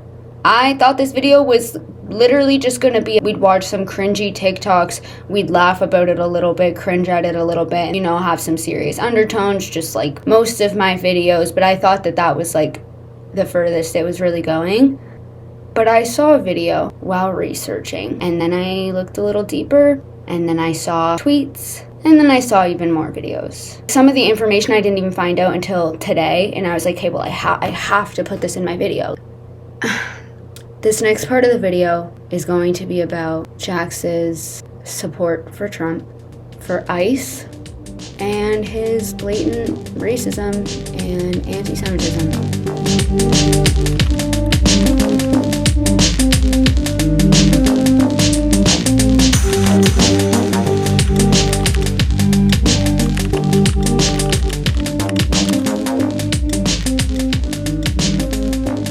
I'm gonna be honest, I'm reaching a point after my Anastasia series where like, and just with everything I've been seeing online, where it's like,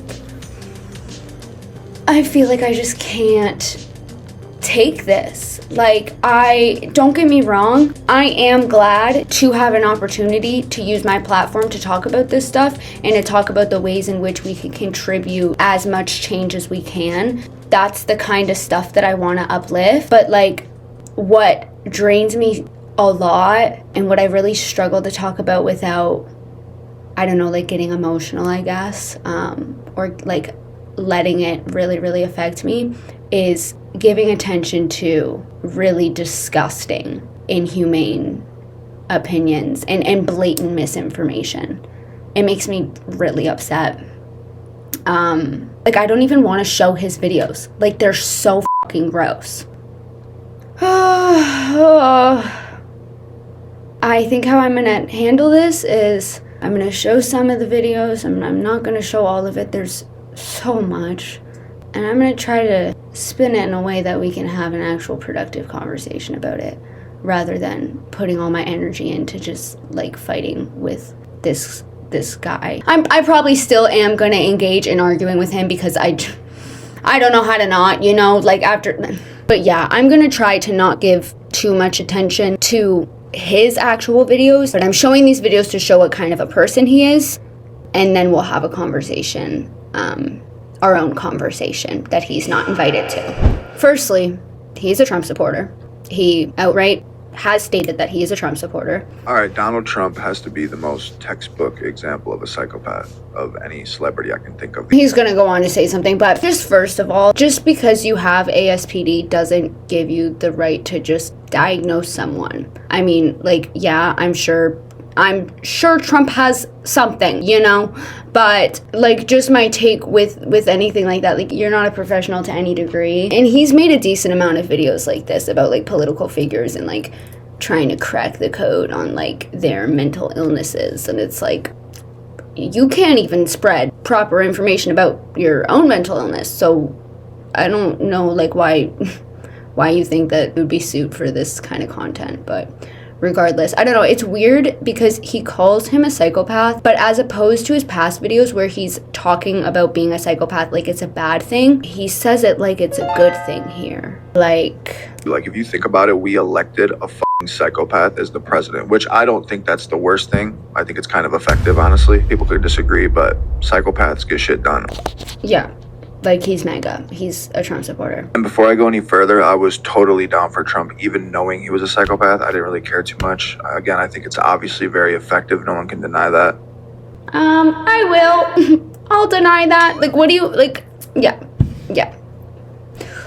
He's a Trump supporter. I'm not even gonna argue with that video. I'm showing that video to just back up my claim of, like, yes, he is a Trump supporter, openly. He's talked about it in other videos, too. He has a lot of video preaching conservative points, calling like people on the left like snowflakes and like talking, just everything that you could expect to do with that. Firstly, he's a Trump supporter. Secondly, he's also openly racist. And there's so many videos of this too that, like, again, I just don't even want to bring light to it. So I'm just going to show one video to show that he in fact is openly racist and comfortable just like labeling himself as racist. Like, I'm like, these aren't even conclusions that I've necessarily come to. Literally, these are just video. Let me show. Starts off with the caption, "I want an actual racist person to explain to me why they're racist." Guess who stitched this video? Yeah.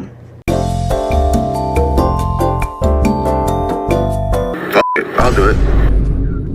Like, starts off with a black man saying, "I want an actual racist person to explain to me why they're racist." And Jax is like, "Oh my god, guys, that's me. I'll do it. I'll explain." Like, so, yeah, he's just openly racist. Okay, let's keep watching, though, I guess. Fuck it, I'll do it. You're not gonna believe this, but the same reason you are. Huh? The same reason you are.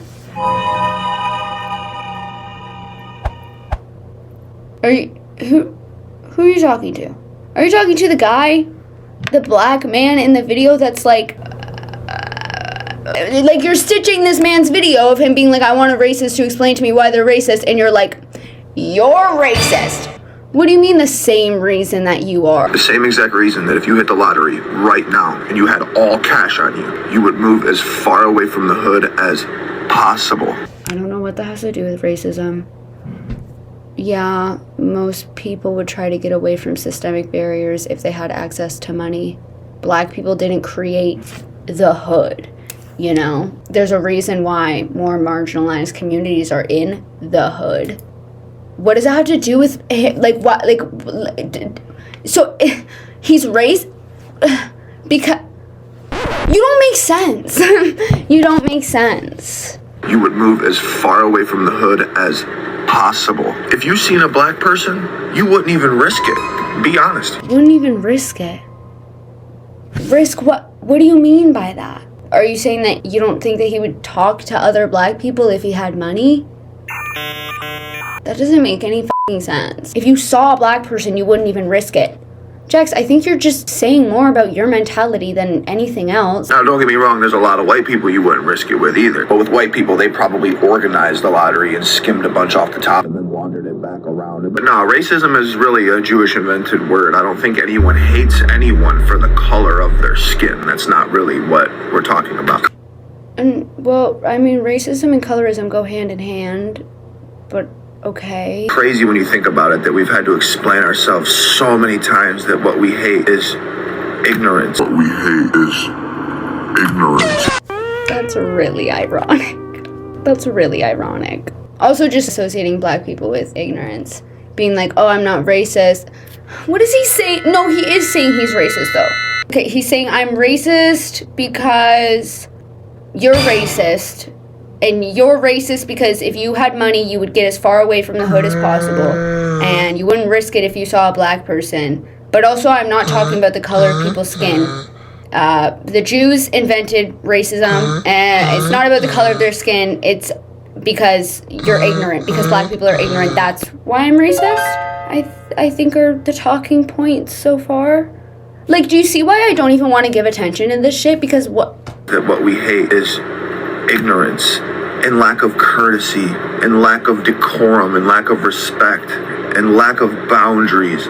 Shit like that, bro. You know those day walkers in the hood that are just like, oh, fuck, bro. Don't tell me when you see Mr. You got $1, can I use your phone? You don't turn the other way. That's all it is. Or when you see a YN, tell me right now you don't turn the other way. You'd have a low IQ to not turn the other way. That's all it is, bro. I don't think we got this Southern horror story racism that you guys read about. Ours is more like, just f***ing be reasonable, bro. Come on, like, damn, bro, please. Like, we don't even want to f***ing talk about this shit, to be honest with you, bro. We got shit to invent and book.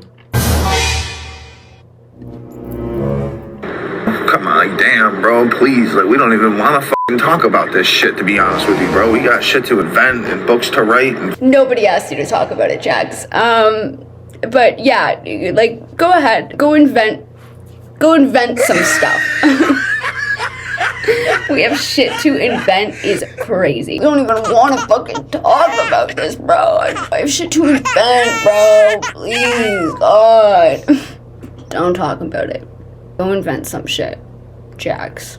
Let me know what you come up with. Also, let me replay his one point. That's all it is, bro. I don't think we got this Southern horror story racism that you guys read about. Ours is... I don't think anybody's really referencing that. When people talk about racism, that's not what they're talking about. I don't really know what you're talking about, but as far as I'm concerned, the racism that people are talking about is you and is what you're saying. It's not this Southern horror story racism. It's the type of shit that you're saying. This is the thing too that no one talks about. This is not like a choice we made. This is actually like a survival necessity. Look at Irena Zarutska. Like, seriously, had she been a little skittish, she would be alive, bro. But she was like, I don't want to not sit with my back to a black person. That's fucking crazy. But the reality is, it would have been safer for her to not sit next to him. And also, don't get it twisted. White people saying white pride and coming out and being proud of who they are does not mean we don't like black people. That's not what it means. Because although 13%, well, really it's 14% of black people make up half the violent crime, I know, because I have a high IQ, but it's really a small few that ruin it for the bigger bunch. Most black people, when you run into them, they're super fucking cool. Even black girls, I think, sometimes are very insufferable. But that's like one version of black. What the fuck? What is he even spewing? Oh my god. Are you guys losing it right now? Are you guys, like, what? Think of Irena Zarutska. It's her fault because she sat next to a black person. I like some black people, but black women, they're insufferable sometimes. The way that he said that, he was like, some black people or a lot of black people, I don't know, when you talk to them, they're actually really chill. Even black girls, I hate them. He said even black girls as if he was going to say something nice, but then he just called them insufferable. What do you even, what, like, mind numbing. I have a high IQ too. He also had to throw that in there. Even black girls, I think, sometimes are very insufferable, but that's like one version of black girl. But then there's the come here, baby, hey, baby. I fucking love when an older black woman calls me baby. That just makes me feel fucking like warm inside, dude. And I'm a psychopath. I don't have feelings like that. But the same way you don't want us to lump you in with the YNs, and don't lump us up in. It's not like some fucking like Southern fucking horror movie, Get Out type shit. That's not. I don't know. Like, nobody said it was. Nobody said that it was like some Get Out shit. The original creator simply just said, I want a racist person to explain to me why they're racist. And you're like putting major words in his mouth. Do you think when people are against racism that they think it's some like horror movie? You know that in modern day society, a large issue with racism is that a lot of it is covert, and therefore it's even more normalized because of the fact that it's covert. And like, there's a lot of overt in your face racism out there, don't get me wrong, but like, you know, Stuff like microaggressions, stereotyping, profiling, stuff that can rely on plausible deniability, and that's what's so insidious about it. He's so stupid. That is not what people are talking about when they're talking about racism. It's like when a little kid comes up to the adult table, it's like, the adults are talking. Maybe sit this one out, bud. If you want to get on anybody's ass, go check the younger women specifically. Make it cool for dads to stay around. I think that solves 90% of that. That's literally kind of all we're asking for. Be like, hey, just inside voices and raise the kids to not be like that, That's all. He just blatantly blamed kids, the younger black women, for talking too loud. Oh my god, he literally just said, maybe tell them to lower your voice, be a bit more respectful, then maybe your dad'll stay around. Oh my god. I'm gonna play that again. Listen to what he's saying here. If you want to get on anybody's ass, go check the younger women specifically. Make it cool for dads to stay around. I think that solves 90% of that. That's literally kind of all we're asking for. Be like, hey, just inside voices and raise the kids to not be like that, That's all we're asking. I don't think it's crazy. And excuse me for speaking unfiltered, but you asked, so. Yeah. And his comment section is just filled with an echo chamber of racist people. Somebody said it's not racism, it's pattern recognition. Interesting. A lot of people are saying shit about pattern recognition. So when you have pattern recognition skills, they're not exclusionary of your own race, is the thing though. What you're describing isn't racism, but it's often mistaken for it. No, it's racism. He just proclaimed himself as a racist, and you guys are trying to be cool with supporting him by being no, but what he's saying actually isn't even racist. It's he's just spitting facts. He's just talking about pattern recognition. He's just da da da. But he stitched a video of a black man saying, I want a racist to explain to me why they're racist, and he said, okay, I will, and then proceeded to say a bunch of racist points. So I don't know why people in the comments are trying to be no, he's not he is literally on his own being I am racist. Here is why. Y'all are delusional, I'm gonna be honest. We're gonna move on. I think that video said enough. I think I think one video alone really did prove to you guys, yeah, he is racist and he is a Trump supporter. Both of those videos, he made that very clear. As opposed to other people I've done deep dives on where, I've claimed that they're racist or whatever, and then they don't speak in such a blatant way that Jax does that I do have to show multiple videos to prove or explain further, convince you guys that yes, they're racist. Whereas with Jax, he's just yeah, I'm racist, so there's not really much more that I can show you guys to convince you, everything else would just be giving attention to his really ignorant takes that I don't want to uplift those takes. I really don't. Even if I'm responding in a negative way, I just don't want to give attention to it. It's so gross and it makes me really upset. Yeah. He also has so many tweets preaching white supremacist ideologies. I mean, now he doesn't, now on his Twitter, he has 50 tweets up because he completely scrubbed it, which is interesting. But this tweet that I'm going to show on screen is on his Twitter right now. It's very recent. It's from January 11th. I love how people think making white people a minority is good for them. It will be their downfall like it has been throughout history. What's worse, 300 million happy and dormant white people, or a few million that's just absolutely snapped and have nothing to lose? So if there's more people of color, then the white people are gonna start committing crimes. I think that's just you. History says so far that 100% of the time anyone on the shit end of that is getting absolutely washed. Just saying. I'm unfamiliar with his lingo. I'm like an old person. Washed? Meaning? Oh, this one thing says to get beat up. Okay. But yeah, so he's either speaking about immigration or he's talking about have white babies. I'm sorry, that's kind of what he wants to keep white people as the majority. He's saying that we shouldn't make white people a minority, which I don't even know who's really like when it comes to immigration or when it comes to who you choose to have a child with. I don't think anybody really goes into it with the mindset of oh, thank God I'm contributing to making white people a minority. I don't think most people are really thinking like that. I think that's just you. Kind of how, like, when he stitched that guy's video, he was like, it's not the Southern Get Out horror movie type, da-da-da. Like, nobody said that. He's just kind of responding to nothing as an excuse to be racist. So, okay. So, he's racist. He's a white supremacist. And he's also been accused of being a neo... You know the word that comes after that.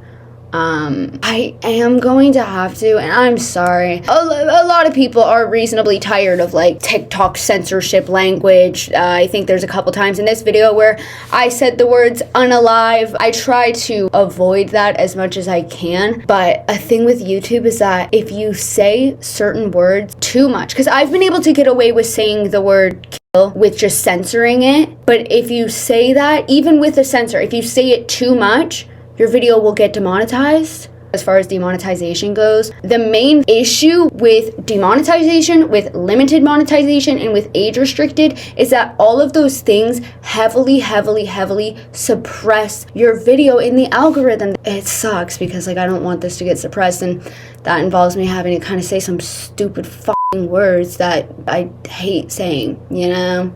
Anyways, my whole point is that I think I'm gonna have to say the word Yahtzee. Bruh. I'm sorry. I'm really sorry, guys, but I'm almost 100% sure that I cannot say the alternative. So I'm saying Yahtzee. Sorry. It sucks that these platforms are like this. Even when it's educational, even when it sucks. I don't like it either. Anyways, such a long tangent to explain the fact that I'm using the word Yahtzee. Just know that a piece of me dies every time I have to say it. But yeah, okay. He's been accused of being a neo... You know what? Mainly due to, like, for instance, on that one lady's video that I was talking about where the comment section was actually showing, like, a real depiction of what people think about this guy, this person commented and said, he's a neo. And I said, can you explain? I'm trying to go down a rabbit hole. And they said there was a video he posted that was a stitch from a woman saying, what are my political beliefs? And I don't think it's still up, but the tags of the video say. So basically, he stitched a video of a woman saying, what are my political beliefs? And then he stitched it to say what his political beliefs were, right? And these are the hashtags in the video. We have hashtag for you page, hashtag politics, hashtag HH, which means hail. Yeah. And then hashtag World War II. So in case you didn't think that he was saying hail, you know who, he hashtagged World War II, so he is saying that. And furthermore, I've had some tweets sent to me that really hammer down on what I'm saying here. So if that screenshot wasn't convincing enough, we have this tweet. Yeah, that means hail, you know who, in German. He literally just tweeted hail in German and then put the guy with the hands up emoji, which he is using in this context as a Yahtzee salute. He also retweeted this one. And yes, the original tweet did actually say the N-word, and it did actually say the name of the person whose name usually comes after hail. He also tweeted this.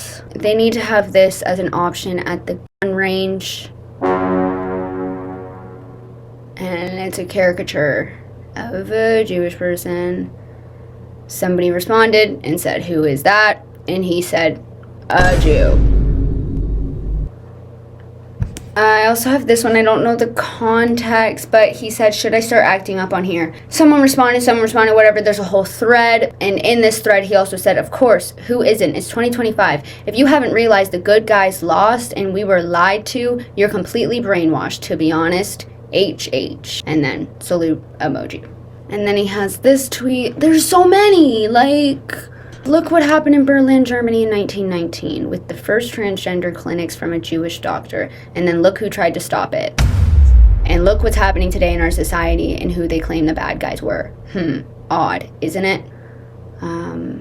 It's really disgusting. I can't get over the caricature one. And like there's so many more. There's so many. And like huge shout out, by the way, to the person that sent me all of these. You are my saving grace because he deletes everything. But yeah, he's a Yahtzee. He's a racist. He's a white supremacist. He's a Trump supporter. And he's pro-ICE, which we'll talk about next. This is where I genuinely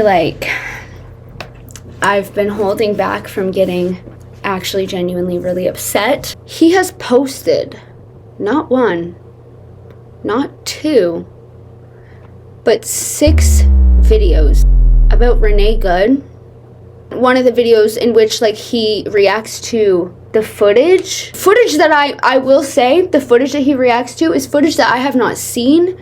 I think on the theme of trying to steer this conversation in a productive way, you guys need to be so careful and cautious and vigilant of your sources, where you're getting your information. I know that a lot of people are like, oh, I can always tell when something's AI. No, you can't though. And acting as if you can kind of excuses yourself for not verifying your sources and not making sure that stuff is real. Because we are at a point where when something like that happens, like what happened with Renee Good, there is a surge of AI videos. If you see a video on TikTok, maybe take a moment to Google about it.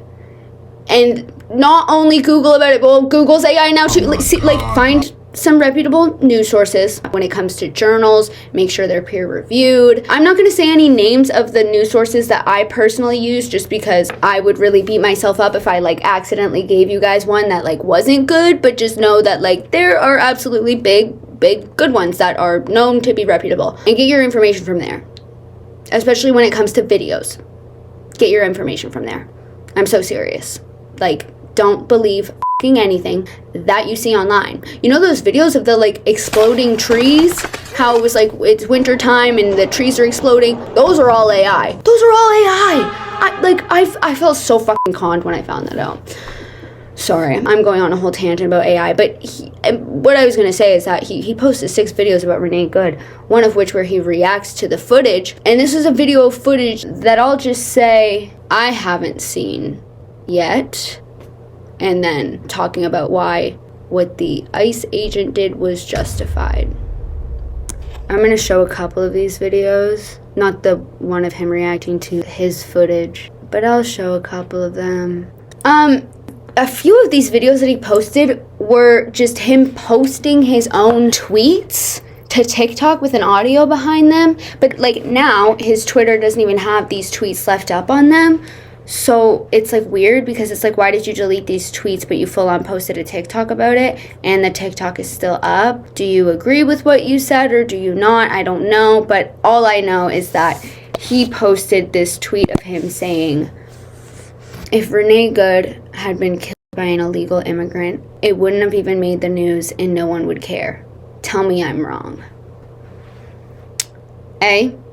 Probably would have made the news. Would have made news by people like you who are against immigrants, right? That would have gotten news coverage because people like an opportunity to shit on immigrants, so I don't really know you're talking about that. But no, I don't believe that it would have made as much uproar as it did.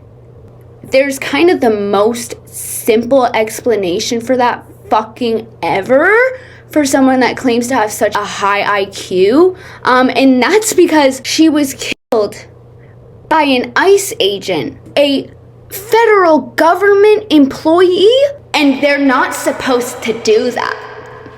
So the reason why it's getting as much coverage as it has, see, this is why I don't even want to entertain his fucking opinions. How can you be so stupid? You don't have a fucking high IQ. You're actually dumb as a brick. Why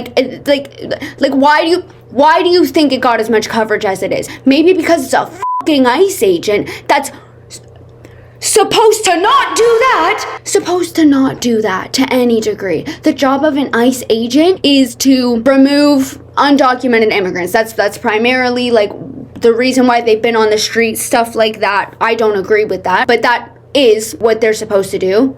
And he shot and killed a American citizen, and then they prevented medical professionals from getting to her. That's why it got as much coverage as it did. Jax, it's like, that's really simple to comprehend, man. He also tweeted this.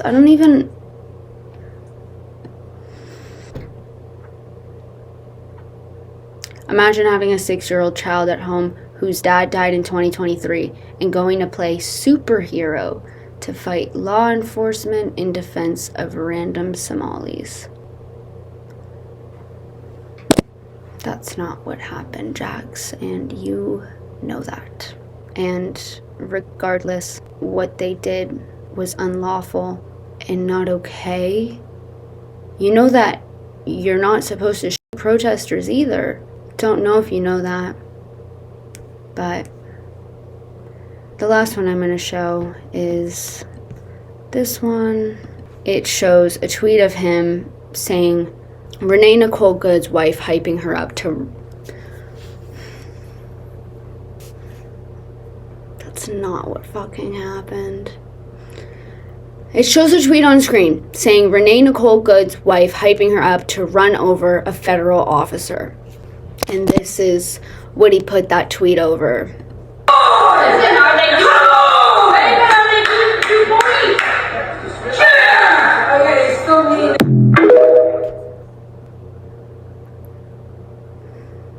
And that's all I will be showing about what he has to say about Renee. I don't want to give attention to the rest of his posts about it, but just know that he did make 6 posts about her. Okay. I just will say, it's interesting how he's had so much to say about Renee. Like, he posted 6 videos about that. But where are your videos on Alex Pretti? Where are your videos on Keith Porter?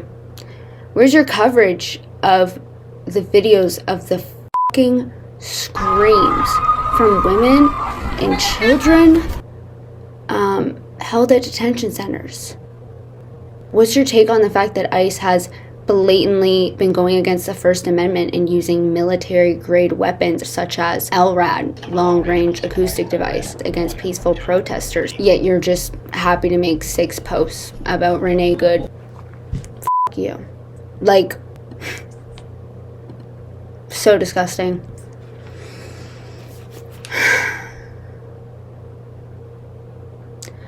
I'm gonna link some resources down below of some things that you guys can do. You can call your senator. There's a form, I believe, that you can fill out. I really do highly encourage you to check it out.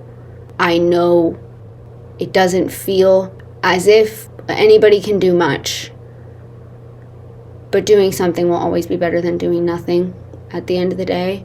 So I do highly encourage you, if you live in America, to check out what I link down below. It's something, you know.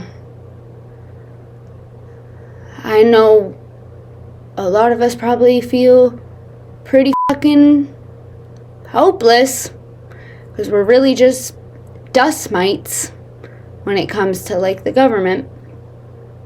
But, like, fuck. We have to try what we can, right? And people like this and people like him, I don't even know if they believe what they say, you know? I don't, like, how could you? Sorry, I'm talking with, like, a lump in my throat right now. Give me a minute. Okay, I'm back. In conclusion, I think the romanticization of all of these dark romance and, like, book talk concepts is really gross. And you've said yourself that you blatantly don't care about victims, so that kind of makes a lot of sense. That tracks. I think it's gross because, you know, like I was saying earlier, not only is it, like, really messed up to actual victims of these horrific things, but it caters to an audience of really fucked up people, you know? People that are into, like, stuff like that, right? It makes them feel as if they have a sense of belonging in community. Like that one creator said, there was literally someone in your comment section that was like, I'm just like you, Jax. Like, we're peas in the same pot. I know what you are and I am too. Like, it normalizes space for people like that, and it communicates really harmful things to young and impressionable people. You know, I talked about that. I also think that the way that you misrepresent people with ASPD and psychopaths is really, really harmful. Not only do you spew a bunch of talking points about you being a psychopath, in which you talk about your experience being a psychopath in a way that doesn't align with ASPD. Like, you talk about being emotionless entirely, which doesn't align with ASPD, but then you also contradict yourself a lot with that. And then not only are your talking points about it harmful when you like elaborate on that, but you're just like super happy to directly link you being a psychopath with you wanting to kill people. And you're also happy to make these little edgy TikTok skits where you use the word psychopath and tie it to you fantasizing about like murdering women and showing like videos of you doing stuff like that. So that is overall super duper harmful to the ASPD community. But again, not really like you care, because you said yourself that you don't care about victims. And that also, he said in that video that he would happily kill or harm an animal. And he also said in that video that he would happily, if it was legal, kill a person. Yep. So that's that. And then also, you're blatantly racist and anti-Semitic, and you're a Trump supporter, you're pro-ICE, you use your platform kind of exclusively to, there's like kind of two tiers of your platforms, and it's like acting like a hot, edgy psychopath, blah, blah, blah, like that character, and then the other platform is just misinformation. Or it's the edgy, hot psychopath boyfriend mixed with misinformation. That's really all that you use your platform for. You say that you're a writer, but you scam people, allegedly. Yeah. And at the end of the day, when you put it all together, the romanticization of violence and murder, and the stigmatization of mental illness, and the racism, the anti-Semitism, your support and misinformation surrounding ICE. This isn't just shock content. This isn't just you playing a character. This isn't just book promotion. It's a pattern of really harmful and dehumanizing themes and normalizations of things that don't have to be normalized. And it deserves criticism. And I think you can handle what I have to say. Actually, I don't think you can, because you delete all your comments and block people. So feel free to hit that block button. My TikTok is Decaying Peach. I have 2 Instagrams. Make sure to block both of them. There's Delilah Derp and Delilah's Crashing Out. So just thought I'd give you some help with that. And yeah, that's pretty much it. Yeah. Guys. Trump. This guy. Free Palestine. And that will be all. Thank you for watching. I look forward to hearing what you guys have to say down below. And again, please do check out the resources that I have linked. Something is always better than nothing, okay? For real. Thank you for watching.